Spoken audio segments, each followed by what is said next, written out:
Okay, are we ready for action? Welcome again. We like to welcome you lots of times when we come up. We all like to say welcome. Welcome induction centers again as well. Great to have you with us. Real quickly, let me just clarify a few things. Induction centers, when you hear our client service manager do our culture reports, they are specific to this culture. They are not specific to your culture at the induction center. Your director there or your counselors there will give you some cultural updates as necessary in your environment. So I just want to make that clear. Also, moving forward, if you guys look in your folders, you will see a list of trainings. After today, all of these are going to be new trainings, the next 7, and then we'll go repeat back into our cycle. And you can see what some of the topics are. These are topics that we think are important, and they continue to help us to grow and develop and start to get greater levels of empowerment to deal with this thing called addiction, which without that kind of training, you just don't find it on your own. There's a lot of on-the-job training, but that can be a tough way to learn. Better to have some info at the door going in and in response than to simply try to wing it going through it. Let me see the first-timers again. Thank you so much. Great to have you here. Always hard to get up early on a Saturday morning, mandatorily to get a visit, right? Good to see us. Let me explain to you, and I do it every month. I try to explain what's our basis for asking you to come and do this and why we try to make it as least optional as possible. In the field of addiction, we've learned that addiction is never an individual affliction, ailment, disease. It's not that. It's always a family issue, always. No matter how successful your loved one comes through our program and does, they might be a model student and do exceptionally well, and we can identify all kinds of growth and development. If they come home and return back into an environment where you as a family have not gotten the education that you need to stay away from things like our topic today, enabling. If you're drinking in your home and that's your prerogative, it may not be to the best interest of your loved one coming back into your environment. That's another thing we're learning. And so you're going to learn that unless the dynamics and you guys as a family become equipped and educated, no matter how well they did here, their chance of success when they come home back in that environment, it's going to greatly reduce. So the more empowered, the more educated you get, the more you support the ongoing strength and change of your family. Because there's a biblical verse, and I realize not everyone here is operating out of a biblical verse, but just to give you an understanding, because it's really a humanity issue as well. What happens to one of us happens to all of us. No matter what choices my wife makes, good, bad, ugly, or different, I'm affected by it. Every one of them. So now take that and think of addiction and the exasperating modality of addiction and the way it comes into a family. Do you think you're going to be affected by those behaviors? Certainly we are. And in the families, we begin to adopt all kinds of behaviors in response to the addiction. Some work, most don't, because we don't have an education. We try an armchair response to learn how to deal with something we've never had an education on, not formally, and we have the impression that somehow we'll just treat this like bad behavior, and that'll fix it. How's that been working for you?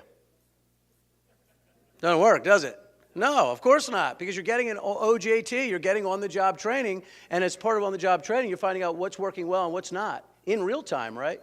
So we want to equip you for real time. Now you have a plateau. You're in an oasis right now to where your loved one is within the realms of this change process.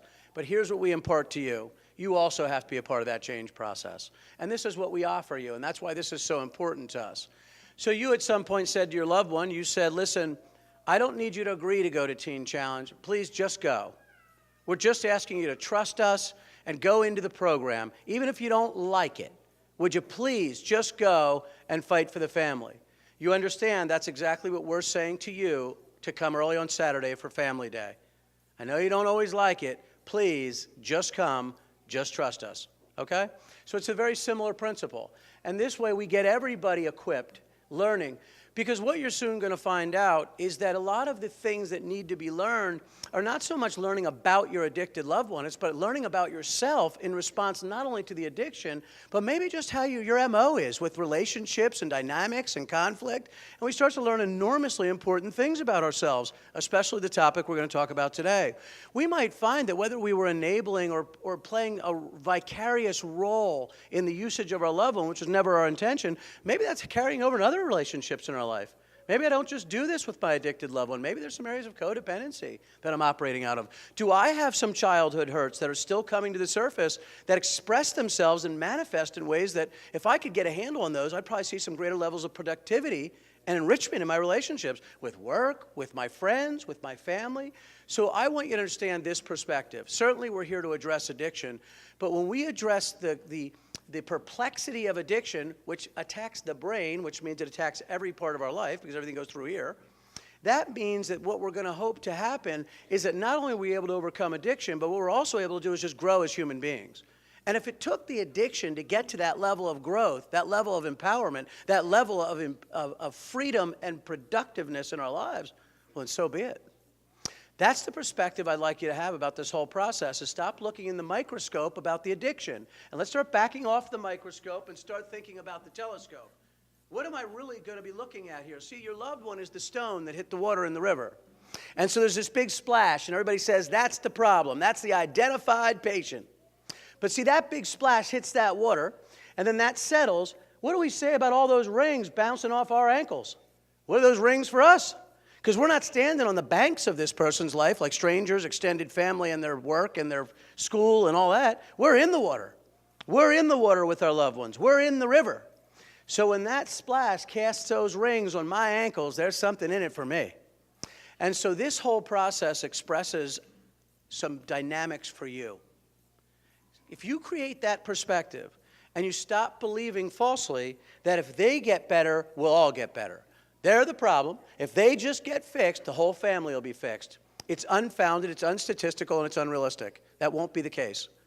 Everyone's ownership of their own development is what's going to actually perplex and catapult this thing into being a dynamic chance of a remarkable transformation in your family, when everyone owns their piece of change. So I inspire you to take that perspective. Okay, with that said, if you haven't met me, my name is Joel Jakubowski. I'm the Chief Clinical Officer, but I'm also a graduate of the program. I came here in 2003, 20 years of addiction, living in crack houses under the name J-Rock, 30 pounds lighter than I am now, millions of dollars in debt, really, if you did all the math in 20 years. Lost all my relationships, homeless because you're in a crack house. All kinds of great starts and terrible bottoms, great starts and terrible bottoms. You've probably seen it, right? Starting things, complete failure, blowouts. Looking good, everything's going great, the family's applauding, and left turn. Because the brain runs the show. In addiction, there's three-pack combinations happening in the heart of that individual. Neurobiological impairment, it absolutely affects the anatomy of a human being and changes executive functioning. It changes the way we think. No argument against it. I can put it on a CAT scan and show you. It also is spiritual oppression, because a part of who we are is that spiritual side of ourselves, that place that needs to get to a place of transcendence, learning the value of giving of ourselves to others, understanding our life is not our own, and the power that comes with that. Well, in addiction, we're complete takers, and everything is about self-absorption and self-consummation. Everything is about serving self. So the spiritual side is gone, and it's a very important part of who we are. Then the other part is the emotional bankruptcy, that empty love tank, if you will. Very important to feel affirmed, confirmed, a part of something larger than ourselves. Well, when you are in addiction, you completely come out of anything larger than yourself. You certainly get into this realm of something that's running the show called addiction, but you actually slip into a subculture where all those needs that you couldn't get met in larger society, where it would have inspired healthy outcomes like affirmation, confidence, status, acceptance, self-acceptance, intimacy, all those things I couldn't get in natural ways through larger society, guess where I found them? In the subculture of my addiction. Oh, sure, we're poisoning ourselves until we're dead, but I'm finding all those needs met. It's a crazy conundrum, isn't it? So we're getting your loved ones out of that subculture and returning them back to seeing the value and their ability and their capability and their commission to have always been a productive member of larger society. You're helping us do that as well. So the thing we want to talk about today that sometimes disables the ability to keep people moving forward in the change process is this thing called enabling. If we can go to the first slide. Enabling. Look at the first word here. Let's get away from the therapeutic clinical word enabling with all of its petri dishes and test tubes. Let's just look at the word overprotective. Now, how in the world could someone be overprotective? You protect people too much. What are you talking about? But when someone tells you that you're being overprotective, generally about our children, is it a compliment? No. They're actually telling you you're doing something wrong. Don't you find that interesting? Look at that little boy in that picture. Remember that story, Christmas Story? He is so protected, he's disabled. He's immobilized. It's the perfect picture. The level of care that's been wrapped around his body, it's a little excessive. Look at that guy. I was that kid in many ways, literally and metaphorically. And so this idea of protecting people too much. So the statement of enabling says basically this. Is there a time that we should protect people from unnecessary discomfort? Things that happen as just the traditional models of life, no fault of my own, the electric fire, my house burnt down. You give me a place to stay. Is that enabling? Certainly not. My lifestyle, my poor choice making didn't create that outcome. For whatever reason, no fault of my own, I find myself, maybe somebody came and robbed me of all my possessions. You come in, you're the matriarch, the patriarch, my loved one, my kinship, and you come in and you rescue and help me from that dilemma. Is that enabling? No. The problem is in our attempt sometimes to keep people from unnecessary discomfort, we actually end up keeping them from necessary discomfort. And this is this enabling. Because you see, all of us are growing through a process of adversity and conflict, because as you should well know, and I'm sure you do, you will never be free of conflict on the planet Earth. It's inevitable. It's around every corner. The resolve is found not in the avoidance of the conflict. The resolve is found in the response and or reaction, which will not be the resolve to the conflict. We're teaching your loved ones this, that if they believe that they can be free of conflict through sobriety, well, Earth will not be a good home for them. They will have to exit the Earth, because they're never going to find that on Earth. That's not the resolve. The freedom always begins here, never out here. And so what happens is we don't allow the leash to go a little longer sometimes, even with our children. And I have raised young children, and it's hard because you want to protect so much. But I keep them from experiencing some of the poor decision-making that, having experienced the consequence of the poor decision-making, becomes the inspiration to do what? Not repeat it. I cannot keep removing the consequence and the absolutely natural, sometimes supernatural, outcomes of a certain response to a stimuli. There is an action and a reaction in all things in life. It's physics, but it also happens very interpersonally, very relationally, very in the mirror. We have absolute responses that have to be attended to when we have propagated what is not correct on a moral level, a societal level. We can go on and on with those descriptors. There's a response. When you're in addiction, society responds negatively to your addiction. Matter of fact, it keeps putting you in boxes. You keep going from box to box to box. If you go to the institutions boxes, you go to the emergency room boxes, you go to the rehab boxes, you go to the prison boxes. You know what the last box is, right? That one. That's the last box, and the society always wins, always. So if the goal is just simply to be sober as an individual or sober as a family, no great resolve is going to come from that. There has to be more than just the desire to be sober and free of the dilemma that's ailing us. There has to be this great level of desire to go beyond it and to grow as a result of the inspiration of the difficulty, because then it becomes replacement and not removal. All change is based on replacement of what was not working for what is working. Simple sobriety, basically, if we're not careful, we get what we call dry drunks. It's the person who's still angry, unchanged emotionally, undeveloped emotionally, relationally, socially, vocationally, because all they've done is done removal. And so they white-knuckle their way through life, fighting off every desire to use, because there's never been a substitution for all that time investment. The money, the relationships, the amount of time in the day striving for one thing. And so in this process, we start to learn replacement. So even in enabling, we have to start figuring out what are the proper ways to start operating in response to my loved one, that despite my best effort of trying to provide motivation for change, threatening, bargaining, pleading, all kinds of things, none of it's working. And so what am I going to have to start doing? And what this is basically saying is that enabling is this action to protect this person with the problem from their consequences.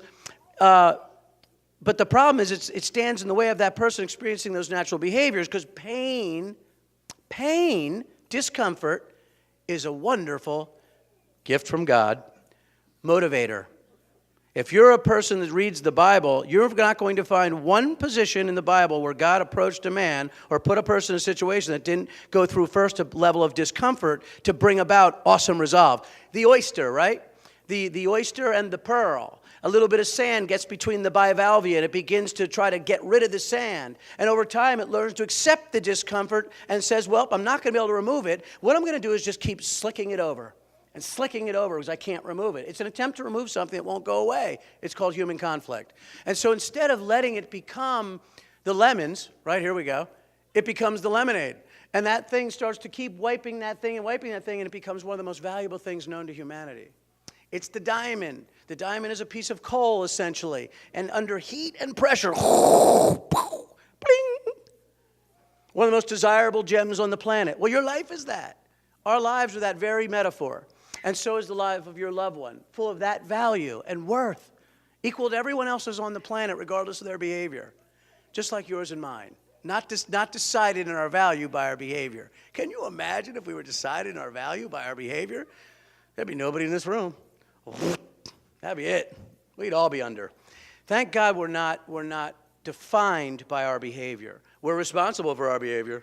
We better own our behavior, and there's going to be a response to our behavior, but we're not defined by our behavior. This is the hope you have for your loved one. This is why you try not to define your loved one as an addict. You try to define them a person who's come under addiction. We certainly don't call a person with cancer, cancer man. Their condition does not determine their value, right? It should never be. Our condition should never determine our value. And so Chuck Swindoll said, what happens here is when we rescue a loved one from the painful consequences of irresponsible decisions, we often block or slow down their motivation for change. We remove the motivation. So what really has to happen here is we have to start operating out of not the intuitive, emotionally based, rescue-oriented, emotional love. And the call here is to operate out of a deeper level of love that is duty-based, that has nothing to do with how my actions make me feel. It's only simply about what I believe you need, whether it feels good or not. It's the spanking of a child. No one wants to spank their child. Now, you might do it in anger. You got to be careful about that. But the idea there is this is not supposed to be a pleasant experience for me, and I know that it's unpleasant, and that's the value of it, that it will motivate change. Remember, the only thing, and I've mentioned in other trainings, the only power any of us have in anyone's life ever is the ability to influence good decision-making and to dissuade or deter bad decision-making. Think about it. Really? There's no other power a human being. I have no power over my wife's mind, my children's mind. If my children are behaving, it's because I've set up conditions that influence that behavior. They can bail out anytime they want, and here's what you need to understand. I don't own any of that. I don't own the decisions of my wife. I don't own the decisions of my children. They own them. My job is to respond appropriately, and in some cases assertively and carefully and compassionately to those behaviors, because I'm always going to experience them. Think of the person you love most. I want you to picture whoever you love most right now. Maybe it's a couple people. Have they ever been a jerk? Well, guess what? You're that for others, the one they're thinking of. No human being is going to be in a constant position of operating in the way we believe they should. It just is not realistic. So then add addiction, where it's nothing but that behavior, right? And so that's what we're trying to get back to. So remember, with discomfort is a wonderful, wonderful thing because it identifies for us an area that needs improvement, an area that needs change, an area that needs healing. To learn to embrace the discomfort, if you're certainly a person of faith, this is a very strong biblical overtone, is learning to embrace the adversity with the certainty only in God that it will bring about some refinement. And so think about the many things that have caused you to be at crossroads in your life. If you found yourself at a crossroad in your life, a need for change, it is generally because you probably were experiencing some level of discomfort. And it catapulted you into a new decision. And it's promoted your growth and your development. Do you understand, generally, when an individual goes to college, you understand the reason they go to college because they don't want the inevitable discomfort of a low-paying job. Discomfort is sometimes a motivator, not because it's present, because you see it coming. That's called forethought. Instead of hindsight's 20/20. Forethought. This thing will come if I don't do this. Discomfort will come in a way that I can not necessarily avoid in an unhealthy way, but I can work through now in wisdom and in experience of understanding the motivation of pain and start making some decisions now before it arrives. So the incoming of discomfort and the presence of discomfort becomes some of our greatest motivations. Let's not lose sight of that. When pain is responded to in a way that propagates more pain, I have another pain response to a pain stimuli, well, then we're in trouble. And this is the pattern of addiction. We keep responding with bad decisions to bad decision making. And we get into this wheel. And so families, you guys have the most incredible leverage of anyone, is you have the power to start motivating that desire for that individual to get out of that cycle. And the way you do it is you allow them to experience their consequences and learn that that's a greater level of love that requires a greater faith, maybe than in your own strength and in your own emotional needs. Sometimes we do things for others because of how it benefits us. It tends to be a lot of times like, and there's a very natural way in which that happens. On Christmas, when you give someone a gift, do you feel good? The gift was for them, but you feel good, right? That's not unnatural and that's not unhealthy. It's a wonderful thing. But if we're not careful, that starts applying to every area of our life. Unless I get something out of it, then I don't really know why I want to do it. Sometimes we just deliver with no return. And this is an area where you have to just deliver because your emotional needs will not get met when you tell your loved one you can't live in my house and shoot dope in your bedroom. Can't live in that environment. And so the emotional response will not fulfill you. It'll be the exact opposite of an emotional level of comfort. It will be actually a level of rebellion, animosity, anger, fear. Those will be the emotions in the room. The Bible says that if you rescue a hot-tempered man, a person with a life-controlling behavior, so take out a temper and let's put in addiction. If you rescue a person in addiction and keep them from their penalty, you will have to do it again and again and again and again and again. The Bible also says that there's a time to embrace and there's a time to refrain from embracing. In other words, there's a time to comfort someone, there's a time to not comfort someone and allow them to experience the difficulty of it.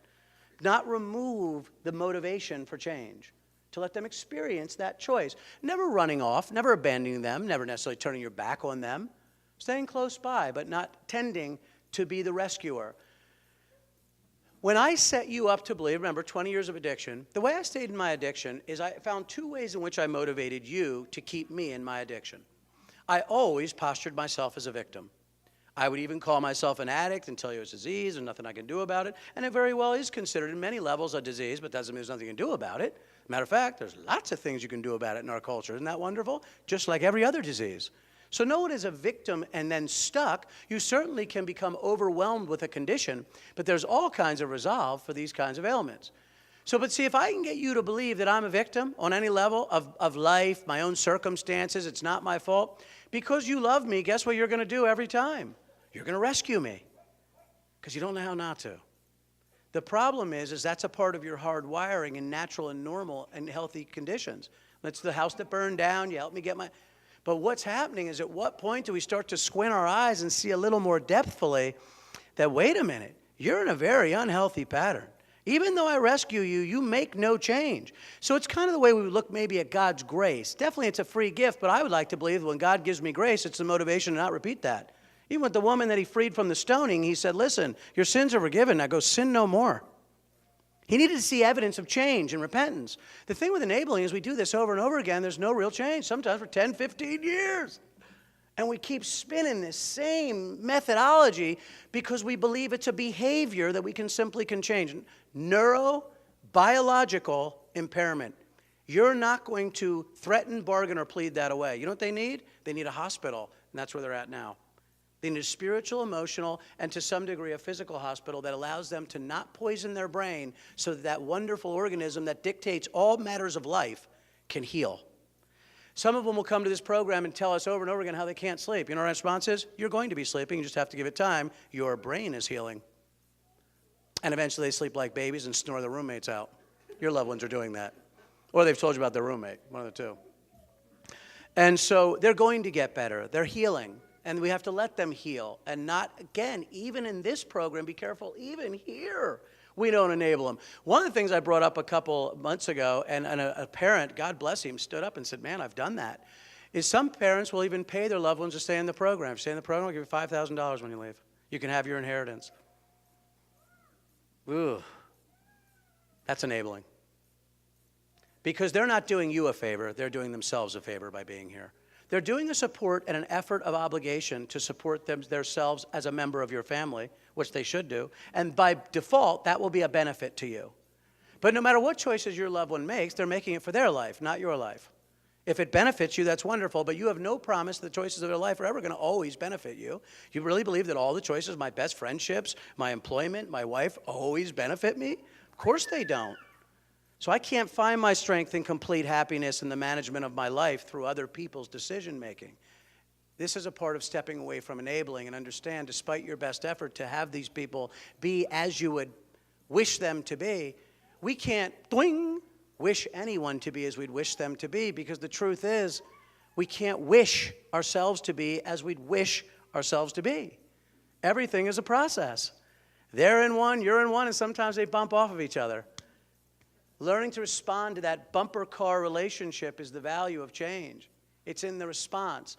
What we teach your loved ones here is to become a spiritual responder and not an emotional reactor.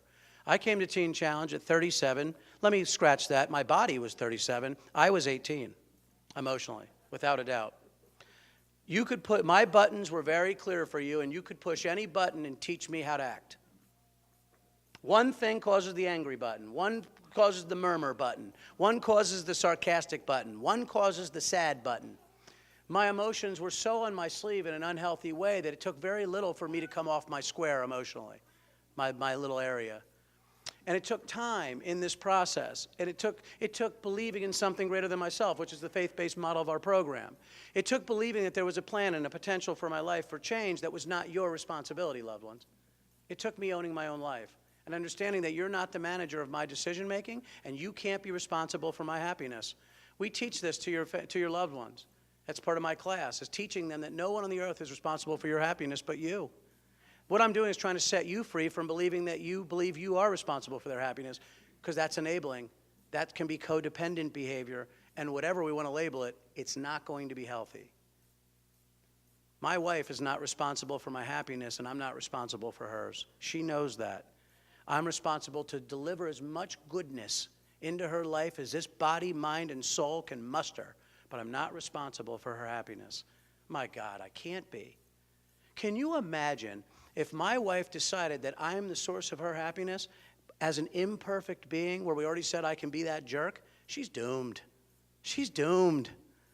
In the time I know you, if we were to spend time together, and we spent lots of hours together where we cultivated a more intimate relationship together other than just kind of this level of relationship, I promise you, eventually I'm going to disappoint you despite my best effort not to. There's no way I can't, and you will disappoint me on some level. How we choose to respond to that, work through that, feel about ourselves, feel about each other, is each of our responsibilities and not the others. You see, my response is my responsibility. It's not your responsibility. No one can make me feel a certain way. I choose how I feel about things. The expression we give to your loved ones, and this all relates to enabling. So what I'm trying to help you to understand is that we're teaching them to stop letting you be, if you have identified yourself as maybe enabling, to let you off the hook. I've actually asked my class on several occasions to call you and say, I want you to know, no matter if you never sent me another gift ever in my life, I would love you never any less. Because you're not obligated to send me anything at Teen Challenge. I'm a grown man. My choice of responsibility for my life is not yours. I want them to write letters to the judge that say, even though I hated you in that moment, I want you to realize that even if you told me I could leave tomorrow and come out of here, I wouldn't, because I own my life. You don't own my life. These things are called freedom. And it's a freedom that I'm asking them to even tell you to be free of, and write you a letter and send a phone call to you and tell you you're off the hook. You don't have to own my life anymore. But if I don't receive that message more depthfully and recognize, if you're saying that I don't have to own your life anymore, then what you're also saying then is I have been. If they're saying to you, you don't have to be responsible for my happiness, what they're saying to you is you have been, thinking that you're responsible for my happiness. Do you see how depthful this gets? You are not responsible for the happiness of your loved one. They're responsible for their happiness. Your job and my job with anyone we love, again, is to motivate good decision-making, sometimes through means that don't emotionally satisfy me. And to deter bad decision-making, sometimes in ways that don't emotionally satisfy me or you.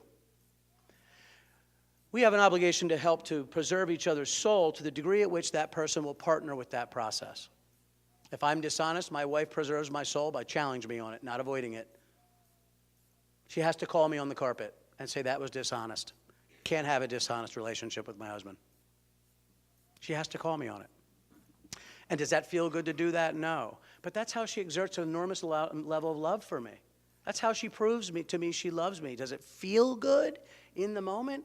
No. Let me tell you what feeling is not in the room when you're having an argument with someone you love. Love. Love. The feeling of love is not in the room. The feeling of running away is in the room. The feeling of throwing around the D word is in the room. The feelings of punching the wall is in the room. So what keeps all those things from manifesting? It's going to have to be a belief in something greater than just how we feel. We've got to be targeting something greater than just how we feel about one another. What's the goal of our staying together? What really keeps us together? What do we really aspire to that's bigger than you and I? For us as people of faith, that's God of the Bible, and that's a relationship with Christ. That's what my marriage is based on. Is there someone that holds us together beyond her and I? So when the feelings of love are out of the room, the duty of love first to God and not to one another holds us. These are the things we're trying to help your loved ones to take a chance on. I came into Teen Challenge a devout, argumentative atheist and battled this program for several months. And then I took a chance on it and said, what harm could come to me? And something amazing happened. I didn't stop being who I was. I couldn't believe it. I still sing rock and roll music. Couldn't believe it. Thought I was going to have to quit singing rock and roll music. What's changed the lyrics? All the lyrics changed. But I still love to sing rock and roll music. I'm going to let you know a little secret. As soon as I come out of this otherwise public service job, I'm growing a big, long, salt and pepper ponytail. Letting you know right now. Because that's my expression of how I express my soul. My heart is long hair.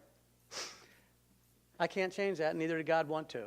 So I start to realize there's things that God's asking of us in this program and your loved ones in terms of changing our lives. It doesn't mean we change who we are and how we've been created. It means we start changing our ways of thinking, how we cope with things, how we deal with adversity. It's a remarkable transformation. I never stopped being me. Matter of fact, I've tried to shake off the parts of me that were unproductive. And that's our hope of these trainings, is that you're recognizing the parts of your life that have nothing to do with your value. They're just parts of your life that have mud on them. Just trying to get that mud off. And that's the point. And so let's go on to the next slide. And so with enabling, this is just introspective stuff. I won't go too deep into it. So there's a difference between enabling someone. Let's say you recognize, now that Joel's talked about how, maybe I promoted my loved one's addiction, and to some degree, maybe I kept them stuck. You understand, whenever we talk about these things, it's not about shaming and blaming and telling you're a bad person. Who knew? How do you know? So you're never usually in touch with the fact that what you're doing is actually keeping the person in the addiction. You're operating out of what you believe is a level of care and love. You're trying to believe if you do this thing, the next good thing will happen. The problem is, and what we said before, is we keep doing those things, but nothing's happening. And we go, wait a minute, this isn't working. And then guess what happens? You start to become afraid, very afraid, and then you start operating out of fear. First, we began to operate out of a lack of education. Now we're operating out of fear, and you're going to operate out of next anger, hopelessness, and welcome to Teen Challenge. Because there's no one in this room that hasn't had some level of that to some degree. Because it's so stinking confounding. And so some of you may recognize, I was giving him money sometimes and paying that cell phone bill. And probably the reason he couldn't pay the stinking cell phone bill, the guy had a job. He's spending all his money on dope. And some part of me knew that, but I still got to be there at some level to help this kid. But it really wasn't help. And again, it's not about shaming and blaming. It's about awareness, about education. No one doesn't know what they don't know. We operate out of natural modalities. And then we learn that they're not working and have to make changes. Welcome to this room. And so that's a person who is enabling. But then there is a person that is the enabler. The enabler is generally the patriarch or matriarch of the family. The person that people go to as the place of resource, whether it be wisdom, resources, embraces. The person to go to. For many of us, it becomes one of the most affirming roles for us in our lives. That's the mother, the father, the grandfather, the grandmother, the big brother sometimes, the big sister. It's enormously confirming and affirming and gives us a sense of placement in the family and in life. And it becomes something we rely on. And in many settings, it's absolutely appropriate and healthy. But the problem, that same thing then carries over. And the person that's usually providing the most inappropriate care is that person who found that they got great satisfaction in being that person in all those healthy settings. And now that's the one. I could always go to my mother and get $20 because addiction is always about $20. Because anything less than $20 isn't going to give you enough of the need for that day. You got to keep collecting 20s. Those stinkers, who is that? That's Jackson, right? Got to keep collecting those Jacksons. And so my mother was the queen of the 20s. She had no idea she was enabling me. She just knew I had needs and had 1,000 different reasons to get another 20. Because she had been that person in a lot of healthy ways for my entire family. So she didn't suddenly abandon that role. She had no idea of the identity of addiction and how it was taking over me and the family. And so if you find as we go through this that maybe that person is you, here's what I need to share with you. It's not going to go away because I gave you a training on it. There are actually programs like Karen has a week-long course to actually go in as a person who's recognized I'm not only enabling, I believe I am an enabler. It's a position in my life. It's a commission to some degree to me. It's an identity. When you recognize it's become an identity for you and you find that even though everyone around you is saying, Mom, Dad, Grandma, Big Brother, you can't keep giving it, but you keep doing it and not seeing a change, you have to challenge yourself. Because if those things were working, we would have seen change by now, so it's not. And what we're not seeing is actually the opposite of change. We're seeing it get worse. We have done interventions, my wife and I, we're both interventionists. We have gone into families, and we realized immediately that there was such a degree of enabling with the matriarch or patriarch to the degree at which it started to influence the family, we couldn't even get to the addicted loved one. We had to do an intervention first on that person. So we'd grab the whole family and say the intervention has to happen with them first, and we'd have to send them away to Karen for a week before we could even continue with the loved one, because that person tends to have the most influence on the person in addiction. So if that person is finally saying, I'm not going to give you another dime, the person in addiction is like, wait, things are changing. This feels like consequences. I've never heard this before. I've heard a lot of threats that never were followed through. We've had a lot of arguments, even the cops came, but nothing really ever happened. Told me you were going to kick me out lots of times. Always took me back. Told me you let me in jail. If you go to jail next time you stand, you always came and got me. But this time, I believe you.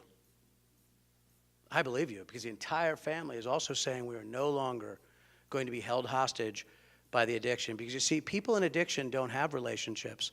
They have hostages. That's what they have. And so we're no one's hostage and we're no one's victim, and neither is your loved one. Your loved one is not a victim. Your loved one has all the resources of anyone else on the planet to get help for what ails them. Welcome to Teen Challenge. And so, next slide. Let's do some thinking about what are the types of enabling that we see a lot, right? Making excuses. We just talked about some of these. Rescuing people out of the circumstances that maybe would have been better to leave them experience to make some positive changes. Calling our employers, hey, he's sick or she's sick today, and it's not true. She's not even home. I don't know where she is.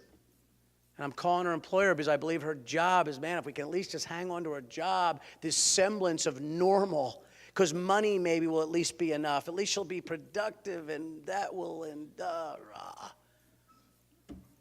You know as well as I do, if work could change people's lives, well, we'd have his work camps and vocational therapy. Who needs rehabs, hospitals? We'll send people to work. Denial, we're going to get back to that one in a minute. That's the biggest one. That's where enabling really is birthed from. Rationalizing, at least we're not as bad as so-and-so. We do these in our addiction. When I started snorting cocaine, my drug of choice ended up being crack cocaine. When I snorted cocaine, I would always say, at least I'm not a crackhead. What do you do once you're a crackhead? You say, at least I'm not shooting it. Because the guy in the crack house, 4 of them are shooting it. At least I don't do that. Had I not got out of that crack house within about 16 minutes, I would have been shooting it. God knows the plan for everybody's life, but that was the next thing coming.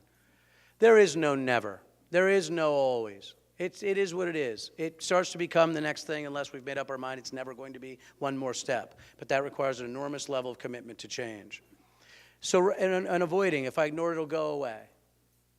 And I guess we realize through a lot of these, if we've said these things, none of those really ended up producing for us what we needed. So let's talk about denial. Next slide, please.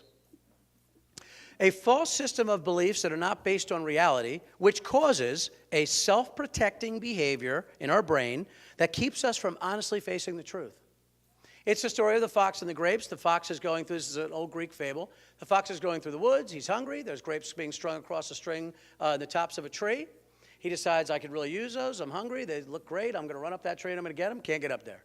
Despite his best effort, 47 ways to try to get up that tree, can't get up there. How's he going to possibly walk away and not have those grapes? Well, he's going to have to say those grapes are sour anyway. We do that on a constant. Because what that's called cognitive dissonance. What that means is I don't like to believe anything bad is happening in my life about me or another. Your brain is always trying to protect itself from the harsh realities of life. It's self-preservation. Not wanting to believe something to the point at which it can even become delusion. You know, there's a lot of times you've been arguing with your loved one, and they're looking at you like you're nuts when you're telling them that they've lost their minds, or they're on a path to destruction or death. You tell them, my God, you have 3 DWIs. Everyone I know has 3 DWIs. How do you expect me to go to the bar in our culture and not drive? Do you understand? They're not just arguing with you. If they're in deep-seated addiction, they believe their denial, which is why it's delusion. They're not just trying to put up an argument with you. They really believe what they're saying. Because the brain is trying to protect itself from such a hideous, reflective image of ourselves. Don't put me in that mirror of me. I will not look at that picture of me. I will not. One of the ways that's profound in intervention, sometimes what you do is you film the person in the height of their usage, where they're totally undone, unkept, drunk, slobbering. David Hasselhoff in The Hamburger. It changed his life, that video. You show them the video of themselves, and it breaks through the denial and the delusion because you can't argue with the image. Interventions are about families coming around one individual as the entire family, reporting every one of those and become the video. And you break through delusion and denial. It becomes unable to be argued. That's the value of intervention. That's the value of not enabling, is causing that person to recognize the mirror that does not flatter. And so it doesn't, again, it's not a statement of their value. Next slide, please. So let's ask ourselves these questions. And these are to help you to get an idea of what brought you to this point. Now, fortunately, you're at this plateau where a lot of this, hopefully, you're able to look back on, at least with the event of your particular loved one, that did I behave in these ways? But here's the piece of it. I recognize there may still be some folks in your life that maybe this is still continuing, and you're waiting on something outside of yourself to produce the change to get them to come into the program. When I'm asking you to look internally and ask yourself, are there different methods of operations now? Is there another member of your family you're enabling and has nothing to do with addiction? They just don't get a job and you keep sending them money. This doesn't always have to do with addiction. It's rescuing people that need to be rescuing themselves. Helping someone more than they're willing to help themselves. That's the signature of an unhealthy relationship. If I'm working harder for you than you're working for yourself, we are absolutely in an unhealthy relationship. I can't work harder for your loved ones than they'll work for themselves. Our job is to motivate them to work as hard for themselves. So half the counseling sessions aren't even about the counseling. It's about getting them motivated to work hard for themselves, which becomes counsel. Then we can start the real stuff. You understand how this works? It's taking people out of external motivation and trying to bring them into internal motivation. No longer coming because there's a fire on their hiney, but coming because there's a fire inside they want to get rid of. Internal motivation for change. That's our job as clinicians, ministers, and otherwise in this program, is to help these individuals find that desire internally for change, which is part of my training with you, is helping to inspire your desire for your personal change. It's very similar. Next slide, please. Characteristics of the enabler. I'm not going to read through all these. You have them in their booklet. And I want to watch our time. Just some of these takes on the whole world in defense of their loved one. Everything is corrupt except my loved one. My father has been working in education for 50 years. Said that an enormous thing happened back about the early 90s. He said there was a time when the parents were called in to talk about the rebelliousness of their child in the principal's office. For most of the decades that he worked in education, the parents would stare disgruntled at the child and listen to the advice of the principal. In other words, what do you see when you get home? Now they don't. Now they stare at the principal and protect their child. What do you do with that? And so this is also a cultural thing that comes through things like entitlement. And we really have a generation, you understand, folks, that are a very entitled generation, the millennials. I just heard the millennials have the worst driving record of every other generation that ever lived. It's hard to make all those comparisons because certainly the highways change over time. And millennials are very indoctrinated in everyone gets a trophy. In other words, there's no adversity. Imagine that. You don't have to experience controversy. Entitlement believes that I only deserve pleasure and I should never have to experience discomfort. That's the epitome of entitlement. That's a pretty dangerous thing. These are people going to be pushing our wheelchairs. They're going to go text while you're rolling down the hill. And they're going to run the country. I mean, part of me says I'm getting off this earth just in time. I don't know. Characteristics of the enabling, again, their pain increases, communication deteriorates. Enabling is habit forming because there's a personal satisfaction in it. For the enabler, there's a return on the investment just in the giving, right? So now we're back to that. My giving is more about what it does for me than what it's evidencing it's doing for you, but I keep on doing it. So what we find, it's very self-serving. It's actually more about me than it is about you.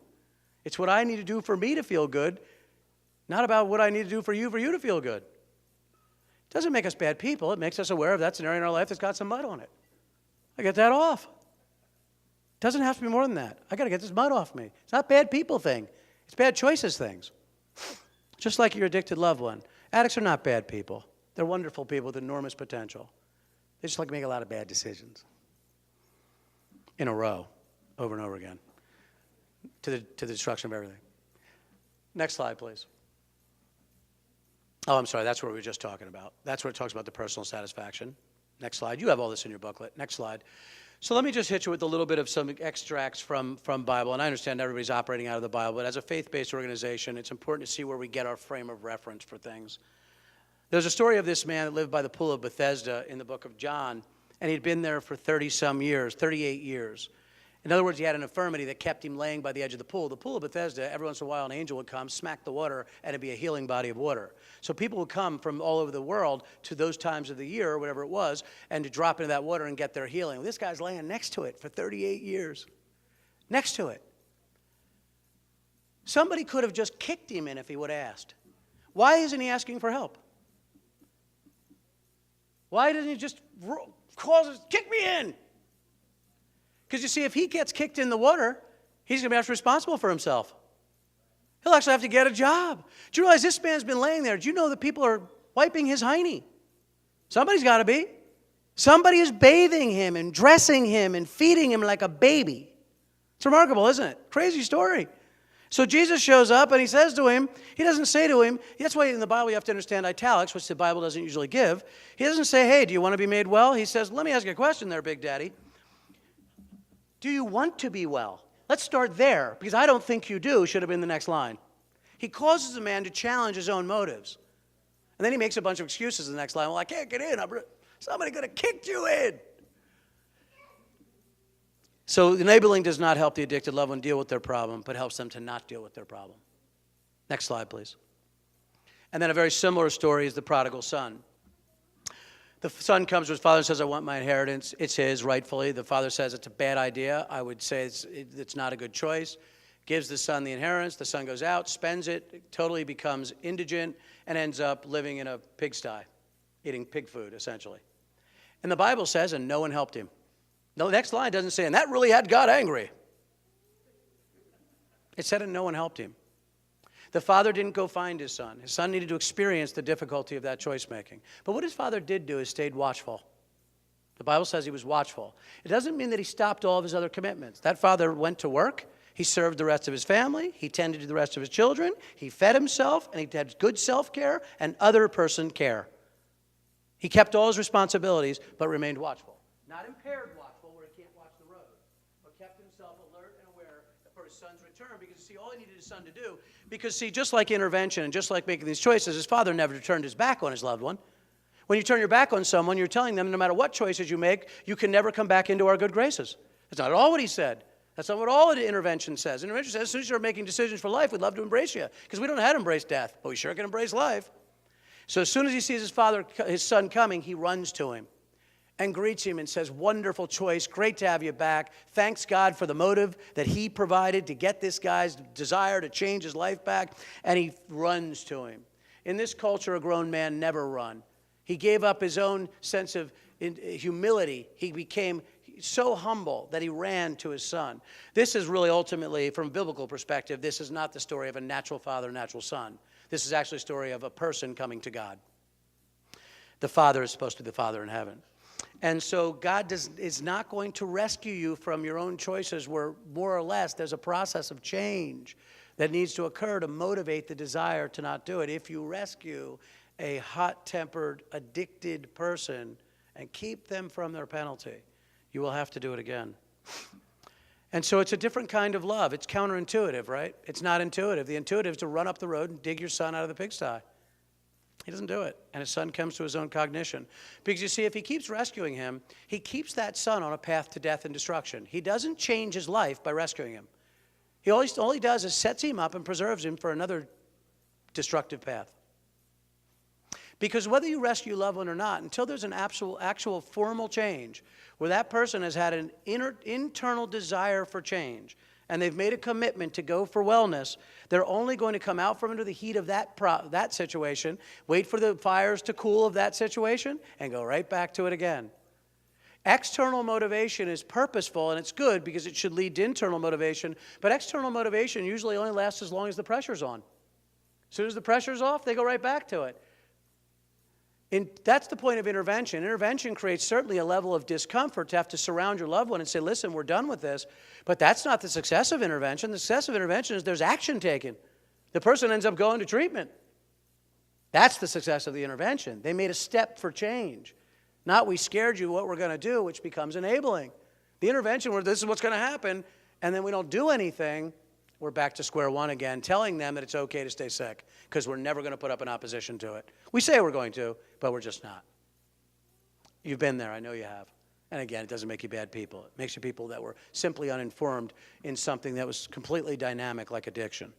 Next slide, please. Here are some scriptures. I've said some of them just to support it with scripture. I won't read through each one of those. Here's the enabling questions. Is the help you've been giving, is it actually helping? Is your loved one changing?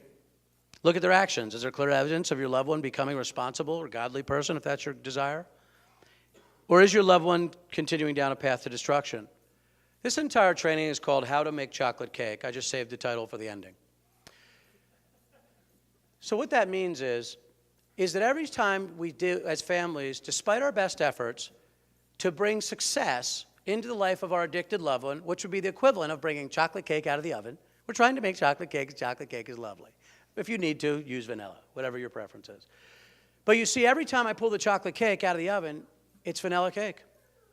I don't know what's going on. I have all the intentions in the world. I keep doing these same things. I keep turning the oven on right. I use the same pan, and I keep putting it in the oven. I cook it for the exact amount of time that a chocolate cake, just like the book says, but I keep getting vanilla cake.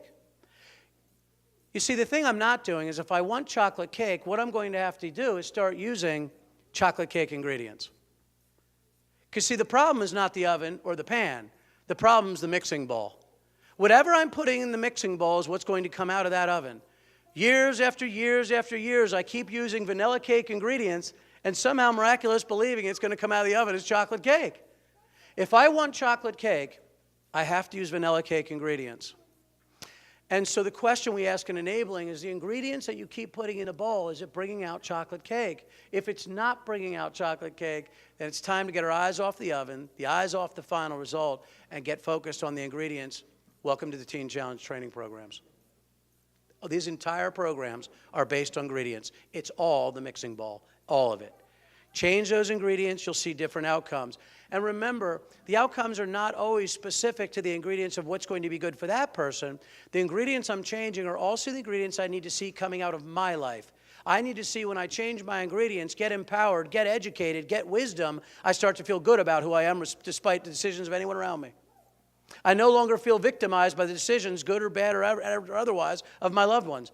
I'm no longer held hostage by their decisions. I don't need them to feel good for me to feel good about my life, myself, my way of living.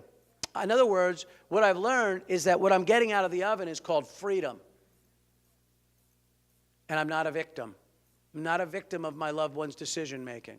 That I have a life to live. I have other siblings that I'm not tending to because I'm so consumed with my addicted loved one. I have a wife I need to go home and hug and say, honey, I've left you to get consumed and obsessed with our loved one. We've argued over our loved one at the expense of our marriage. Can't do that one more day and I won't do it. I have to go to my employer and say, I haven't been just tired, I've been struggling. And I want you to know I'm back. I'm going to do this job more productive than you ever saw in your life. Going to find my best friend who I used to have coffee with every Wednesday and say, sorry, I abandoned our Wednesday coffee. I'm coming back. I'm going to start having coffee with you again because there's a relationship that you and I need to have.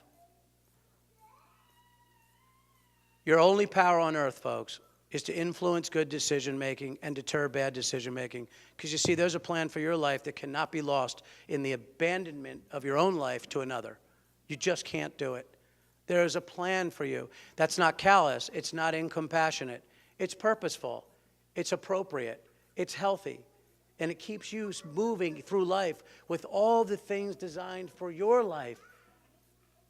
When the person that you're abandoning all of that for is not a victim. They're responsible for their own decision-making, and freedom can be found through addiction. 13 years later, the CEO of our program is a former student of Teen Challenge, right?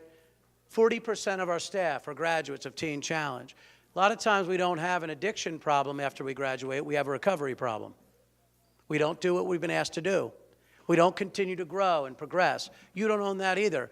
If you're not careful, when your loved one leaves, you became addicted to their addiction. If you're not careful, you'll become addicted to their recovery. And you'll start losing yourself again because they're not going to meetings. Influence, good idea for you, son. I'd go to a meeting. So tell me, how's work going? How about those Eagles? Live your life. You don't own their choices, folks. You have a life to live. If anyone's come at the expense that needs you because you've abandoned yourself and others for that one who's not a victim, then you have no value of your own life. It will be very difficult then to have value for another's if you don't have enough value for your own.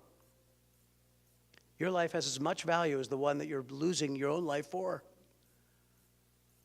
They're adults. They have to make the right choice making. Learning to motivate them to do it is the key. You have a life to live, and God is with you in that. He's not against you. All right, why don't we break there? The last slide just gives you some resources of places that would be healthy to go. That'll help you. Al-Anon, just for families. It's not designed for the person in addiction, just for families. It's not necessarily authored in a faith. It is a Celebrate Recovery, a spiritual group. They say higher power. If you're a person of faith, if your guy is Jesus, well, when they say higher power, you just say Jesus in your mind because all the principles are sound. I highly recommend Al-Anon. Codependence Anonymous also goes with enabling. Same thing there. It's not designed for the addict. It's designed for the people that are experiencing the codependency to the addict or even to another human being. Celebrate Recovery is a faith-based program where generally the addict goes to the group, with the family, and generally they'll separate women and men. Faith-based returns all the 12-step principles of A and NA to biblical principles. And then the other ones are self-explanatory. I'm a huge proponent for counseling. Get past the stigma. Get over it. Get to counseling. This counselor goes to counseling. But every 6 months, I go and talk to a guy who I dump my crap with. I vomit all my junk across his desk, and we sort out the peas, the chicken, and everything together. That's disgusting, right? Thank God you're done eating. But you get my metaphor. That's what we're asking your loved ones to do, by the way, is come into their counselor's office and throw up. That's what we're asking them to do every day. Come dump your junk. Well, everybody should be doing that. If your family has come undone because of addiction, you need to get to some counseling. Husbands and wives, get to counseling, man. There's all kinds of donation-based counseling, especially Christian counseling. What's the problem? Don't go because you feel like going. You're never going to go. Nobody feels like going to counseling. You go because you need to come. Maybe the same way you came to this training today. We felt like getting up at 7 in the morning to get to this thing. You came because we asked you because it's going to benefit you. It's a need. It's not a desire. So is counseling. Get some counseling. Shop a couple of counselors till you find that one you got the groove with.